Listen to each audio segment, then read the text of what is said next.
This week in the Missouri Senate, we review one of the items from this year's regular legislative session that is likely to be at the forefront of next year's regular legislative session. I think there have been fruitful discussions. They're certainly closer than they were. I'm all for sports betting. Sports wagering, sports gambling, sports betting, whichever term you prefer, it is something that has become one of the most talked about issues at the Capitol.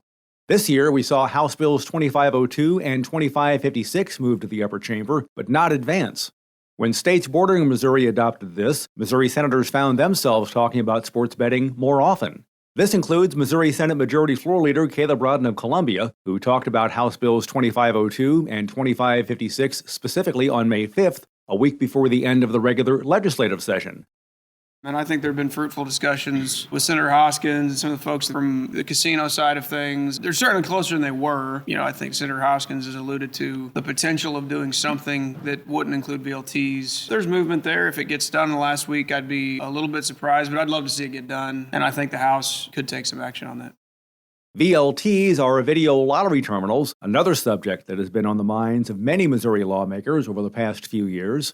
Missouri Senate Minority Floor Leader John Rizzo of Independence says he believes sports betting needs to be a priority.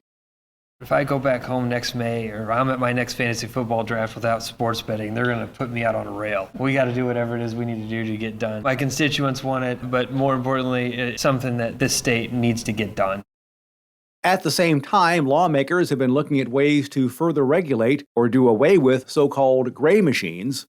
Senator Rowden says the focus heading into next year will likely be on sports betting.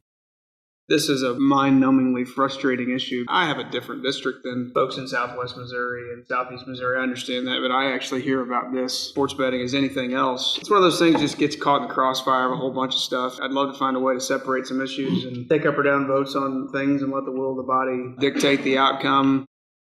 There are currently 30 states that allow sports wagering. Senator Rizzo says he does not like the fact Missouri is among the minority of states without this. Talked with the guy with DraftKings the first week. It was like 160,000 people the first Saturday of college football that tried to get on. Look at where we're at as a state right now. I can go, if you have a license, of course, you can go to a dispensary and you can buy up to 4 ounces of marijuana in a month, go to the casino, lose your life savings, but God forbid I bet $50 on Patrick Mahomes to win the MVP. Pre-filing legislation continues in the Missouri Senate, with more than 350 bills and joint resolutions awaiting action next year. And remember, you can follow these and other issues facing the Missouri Senate, plus see a complete list of all the pre-filed legislation for 2023 by visiting our website, senate.mo.gov. Reporting from the state capitol, I'm Dean Morgan.